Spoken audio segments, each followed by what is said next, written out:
I'm often asked, what benefits do adding live plants give to your aquarium? And how do I keep mine looking so vibrant? In this video, I'll go through everything that I've done to set up this aquarium for live plants and what I do daily to keep them looking so good.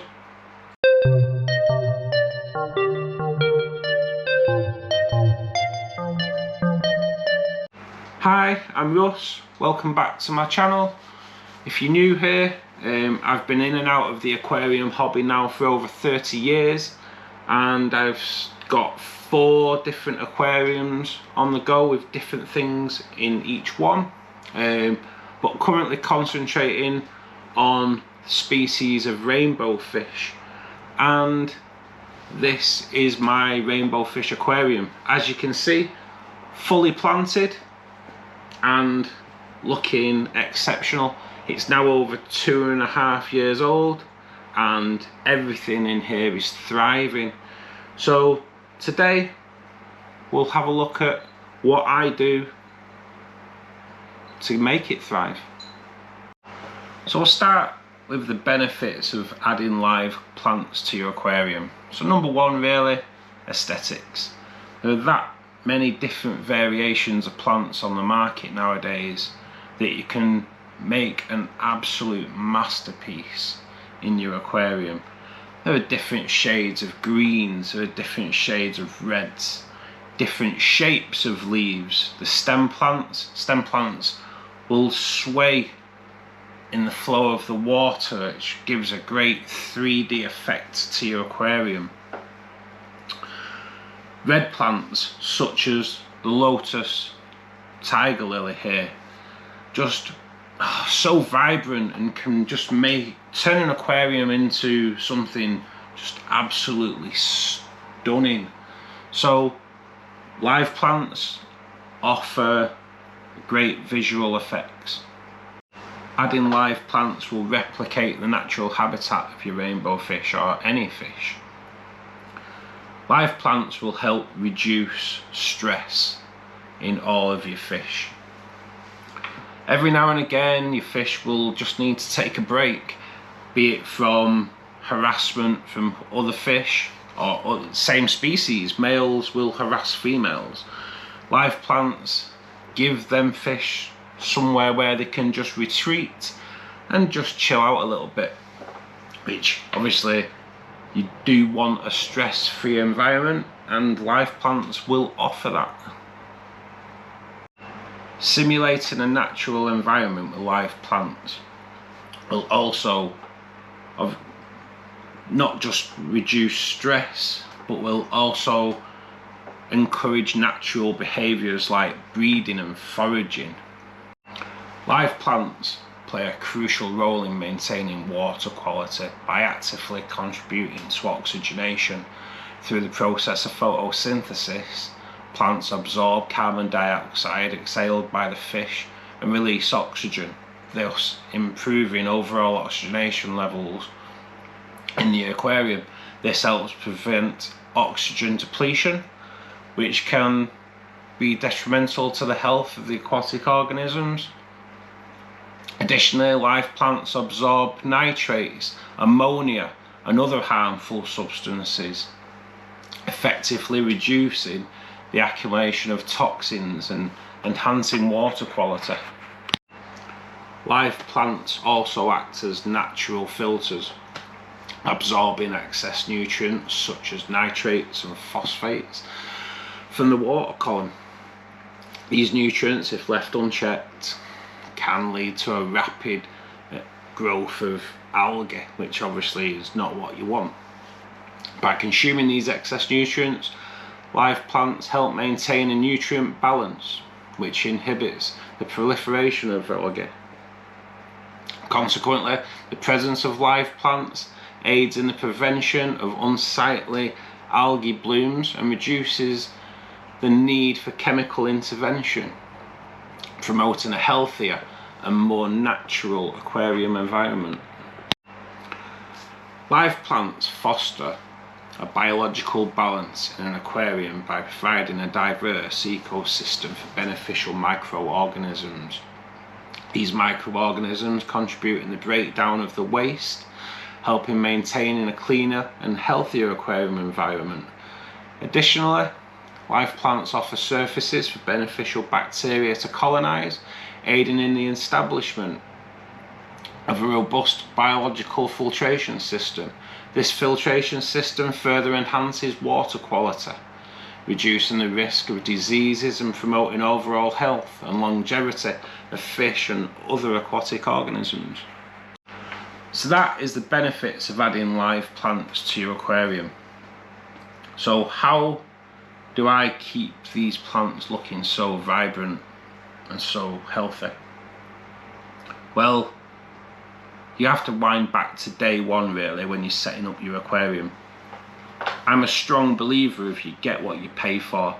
When I went to the store, they had many different substrates, aqua soils to choose from.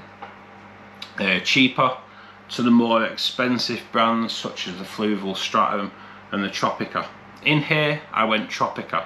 As I say, I'm a believer if you get what you pay for. And if you want to end up with your plants looking so healthy, then in my opinion they need the best substrate they can have to grow out of. So I went for the Tropica. A couple of bags of Tropica soil in the bottom to 1 inch thick. I then capped that over with a semi-fine gravel. I made a mistake here. What I should have done was got some filter media bags.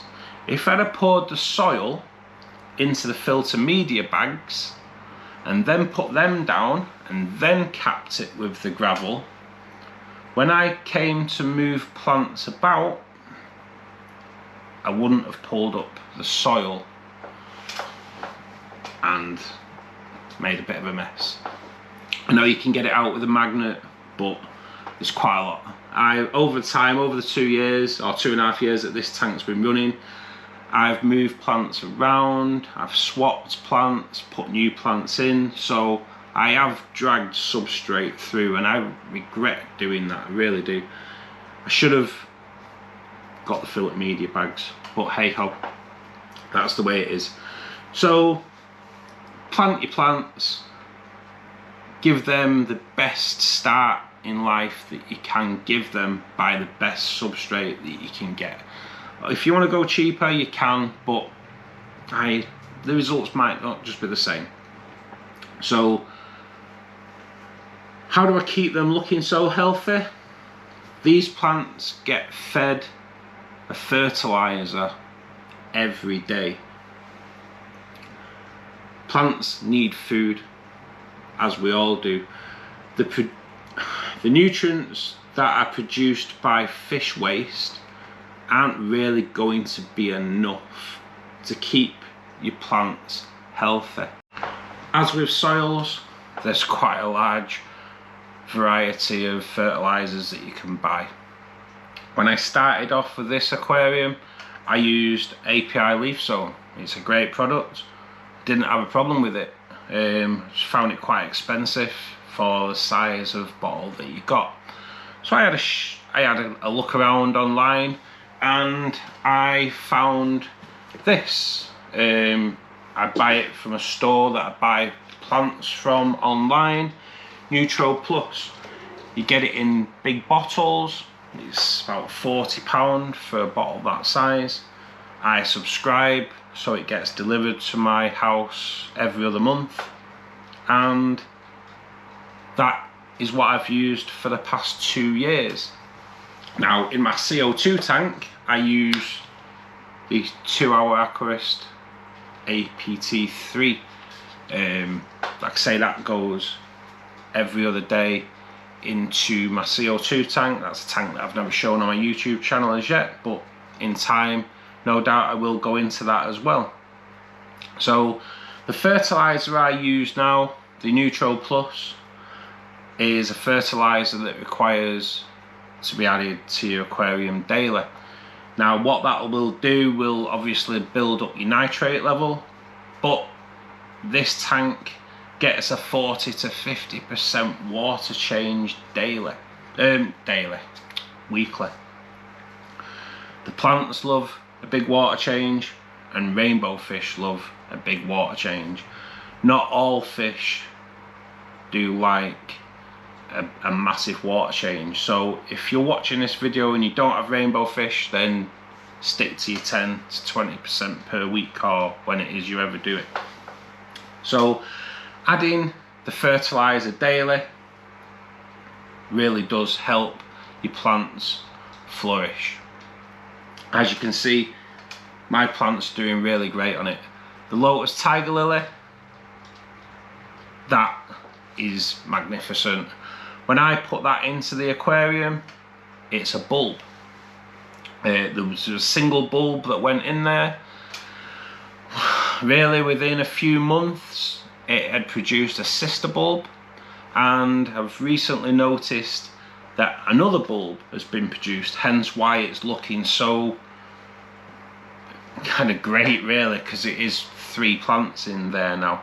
I have done a video regarding how to keep your lotus tiger lilies looking so good, and I'll leave a link for that at the top of the channel there, at the top of the picture there. So next, really, to make your plants looking vibrant, is trimming.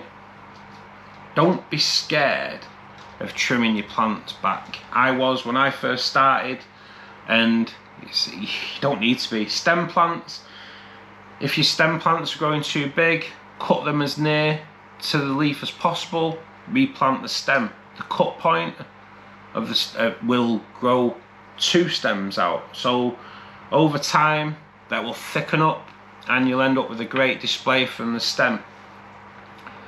As for bulbs such as the lotus tiger lily and rhizome plants such as the Java fern and the anubias, trimming them slightly different, really. What you need to bear in mind when you're trimming bulb plants and rhizome plants is where you cut, it needs to be as near to the bulb or the rhizome as possible. So get your scissors in there, get right down to the bulb or the rhizome and make that cut. If you're trimming anubias leaves, Java fern leaves, the lotus tiger lily leaves, if you're leaving an inch of the stem, that will rot, and in time that rot will get to the bulb, and that's not what you want. If that rot hits the bulb, then your bulb will die and your plant will die. I've recently seen online people asking what is all this black stringy stuff coming from my Java fern. Okay, so the Java fern leaf, as that grows and gets older, you will start seeing roots coming from the leaf. If you inspect it closely, you'll see a little rhizome appearing under the leaf, and that rhizome will have leaves growing from it. Just take that away, it will release it naturally and you'll see it floating around your tank, and it will reposition itself somewhere and you'll end up with Java fern growing there, which is great if you want that to happen. So take away, stick it to a piece of wood or stone, and you can thicken out your Java fern like I have here. That was just one plant. Now I think there's 3 or 4 Java fern plants in there. I've lost count because I just keep sticking. When it produces another plant, I just stick it back down there and it thickens up massively. Now you can go into Java fern with your hands and just pull out those brown leaves that are dying off. Just keep once a week, go in there, just drag them out, and it keeps your plant looking fresh. Anubias, trimming the leaves of anubias when they get old and tired. Again, try and make that cut as near to the rhizome as possible, so you don't cause any rotting that can get into the rhizome. The next thing to keeping your plants healthy is the main thing, really, light. Without light, your plants aren't going to grow. Now, there are many lights on the market. You can go down the cheap route, or you can go down the semi-expensive route, or you can go down a really expensive road. In this tank, it is a fluval plant light. I have a fluval plant light on all 4 of my aquariums. I love it because you can use the app, so they all come on at the same time, they all go off at the same time.